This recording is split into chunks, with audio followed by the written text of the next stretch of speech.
Hello and welcome to another video on the Ray Law International channel. Today we have a special immigration video just for you.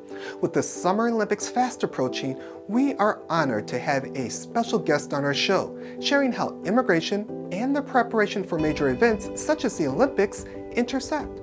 The Summer Olympics in Paris starts July 26.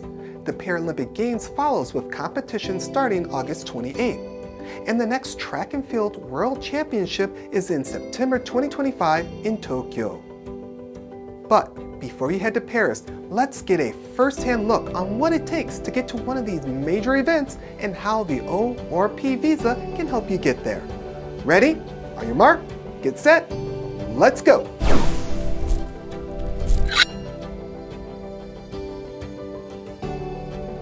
What name do most people call you? Yes, my name is O-1A. Some they call it Ogo for short.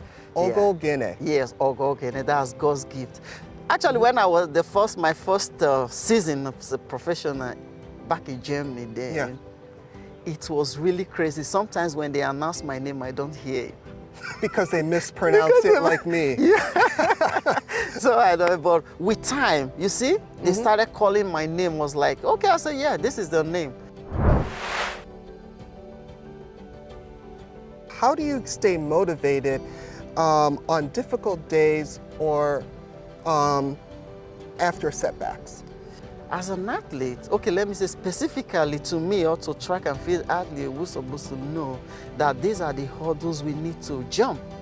So if the hurdle you need to jump, you've seen it, then you should be able to know that, yes, I have to jump it now. So when we see a bad day like this, then we take it as a stepping stone to the next level. So there are several things that can happen, both from family, both from friends. Even on your way to the track, there are so many things that can happen. These are setbacks. The day to the competition, things may also happen. So when we see things like this, recognize them so fast and we say, yes, this is it. Then we use it as the next thing. What keeps you passionate about running and aiming for the Olympics? Okay. You see, Olympic Games is the highest level any athlete can attain in any sport. Okay. So everybody aims to be the best. Everybody aims to get to the highest level of your career. So now we think of better days, we think of higher days, we think of the day that we will give our best. So when you think of those days, whatsoever you see behind or around you does not count. So when you look forward and say, I'm going to be an Olympian one day. Yeah. I'm going to win a good medal one day. The world will see me one day. The world will know me one day. These are the things that will make you, or as a person, or as an athlete, or personally with me, to strive every day to be better. Why did you want to train in the United States? The training facilities, we can see even high schools, they have track, they have gym. These are the things even a state can't even have in some places. So when you come to the US to train, you get your nutrition, whatever you need correctly. When you have somebody standing by you to give you you get them your nutrition, you get your training facilities, you have access to track, you have access to things you will use in the track as well. Because not even having the track alone, there are other things you need to use in the track, like the hurdles, like the starting blocks, like, you know, the cones and all those ones. So when you come to the US to train, you have access to facilities. You have access to even compete with the best, you know? Okay. Everybody's like, everybody. So when you are in such area, you yourself, you will keep it up. That is why most of our top athletes, if you check world ranking, you will understand what I'm saying. Now, if you check the ranking, you'll not say US, you check our athlete, check any other athlete. Just take a range and check any other athlete that are performing very well. Yes. Where are they? You're asking where they training? Where they train. Oh, okay. So if you check where they train, it's still US. Really? Okay. Yes. How did you find out about immigration options for coming to the US? Yes, so when I decided that no, I have to come to the US to train because of I have to increase my level of performance. So I spoke with some of my friends, and one of my friends and a brother, Stephen Obolo, who happens to know you, say, hey, I have a friend who is capable and who can do this for you. Quickly, I was like, quickly, are you sure? I said, yes. So he said, okay, I'm going to send you the contact. So that was why he sent me your contact. And I was expecting some difficulties of communication or difficulties of some payment, some stuff like that. But I was like, okay, what he said was like, everything will be fine. Really, everything was really fine. And I was really happy I met you. And it was great to meet you as well. I was so happy to take care of and get your visa. Did you know about the O-1A visa before you came, or not really? Actually, I do not know specifically until I spoke with you. So you were the one to say, okay, this is the one you will have to get, and this is the one that is better. This is the one that is so. But all I know is that as an athlete, as an Olympian, as somebody who can do something different from his peers, so I knew that there may be an opportunity in the US. Okay. Yeah, so when I asked you and you just directed me, okay, you have to do this, you have to do that, that was when we come up with that. What would you say for you was important in choosing an immigration attorney? When the process is on, I can focus and concentrate in doing what I'm here for. So that was the reason, that was one of the reasons I have to choose an attorney, and also to enlighten me, to tell me more and the best option that I can take. Because if I do it alone, I won't be able to get, okay, this is the right thing, this is the right thing, I won't be able to get. So getting an immigration officer or an agent, okay, as my, so it helps me a lot so that I can focus and concentrate on the reason I am here. So if I hear you correctly, part of it is just building trust, having trust with someone, and then you're looking for someone, what was important to you was being educated. Exactly.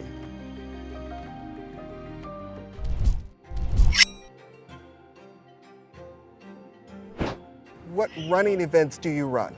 Okay, I run in the 100 meters. Okay. Yeah. Any others, relays, or just the 100? Yeah, the 100 meters I specifically on, and the relays. The relays, we are so good in the relays, and one of my best moments in that relay was when one of the best sprinters in America here, Maurice Green. Okay. Yeah, Maurice Green took us in that relay. And that was the first time I had a gold as an African champion there. Yes. Yeah, so I focus on the relays and sometimes in the 200 meters. Oh, okay. Yeah, sometimes in the 200 meters and the relays as well in 4x4.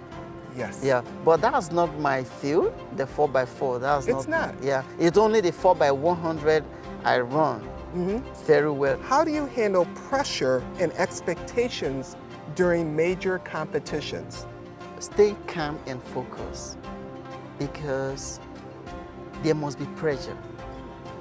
Even if you have trained all the training, even if you have made all the preparation, there must be pressure. And sometimes this pressure, it helps you to even push better if it is well managed. So staying focused and concentrated, it makes you to go over such pressure. So this is what I've been doing for years. How do you plan your training lead up to major events like qualifying for major competitions? Training and preparing for a major competition does not take, it's not something that we can do just overnight. So it's something that takes sometimes months and years. So, and they are categorized in phases. There are sometimes they call loading, some people also call it build up. So there are also sometimes you also you change to a different phase again, where speed development, the techniques, and before we now come to performance. So there are phases we need to put on, and all this the trainer has to put them in between a certain time. Yes. It could be a year, it could be a year and 6 months, it can be 2 years as well. Yes. Depending on what we are preparing for. So this is how we put them in phases. Okay. So it could be a long time. Yes, it could be. And there's many parts to it. Yes. In order to reach that goal. Yes. Like some people always say that for you to prepare for the next Olympic, once this Olympics end, you start preparing for the next one.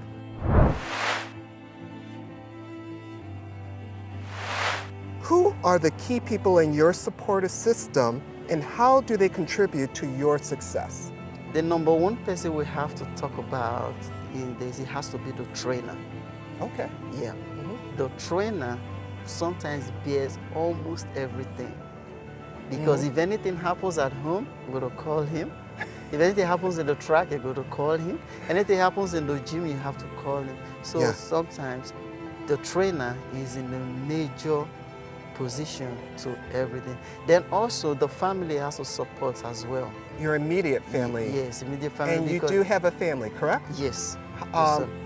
You have a wife and 3 boys. Yes, they support me because right now when we're coming to the track, for example, hey, the small one, the 3 years, say, hey, Daddy, where are you going to? I say, I'm going to the track. The next thing he's going to ask is that, are you going to train in the track?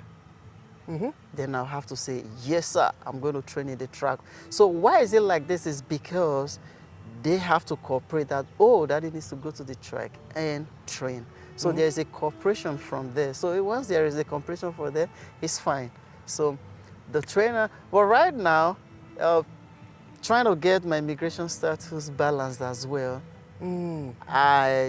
I can also put that Rail Law International is still part of my motivation as well because it's trying to help me, assist me, so I don't bother so much so that I can focus on my practice. Then also Nigeria as well, as a father, as a mother, and so as a parent, so Nigeria as well, especially the Athletics Federation of Nigeria.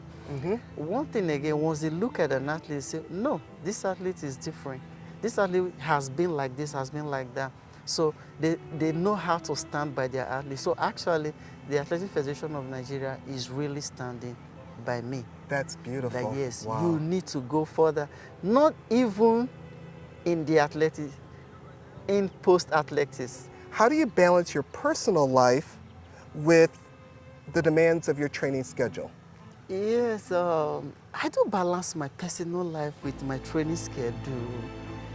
Or is it all one? No, you can't do that. Because, okay, I have to go back to the discipline we were talking about then. Number one thing is discipline. Discipline in the sense that there are things you would like to do, but they do not go well with your career. Yes. Your training time, your competition time, they don't go together. So balancing them is leaving some. Like you can eat your cake and have it. So when you check the things you desire and you check the other side of your career, then you forfeit some of them.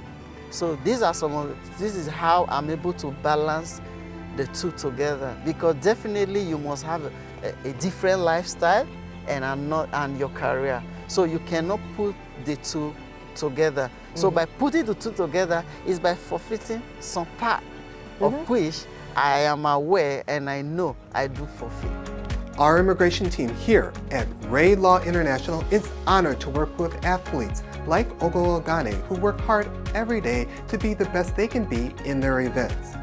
Whether it is an O visa, P visa, or obtaining your green card through the O-1A Extraordinary Ability in Athletics, you can trust us to guide you successfully. Let us be your guide navigating the ever-chaotic and complicated U.S. immigration system. Call us today. I hope you were inspired by O-1A's journey and words of wisdom. I know we were. Thank you for joining us. Until part 2, stay informed, stay educated, and stay on the right immigration path. Click on part 2 of the video above to find out what happens next.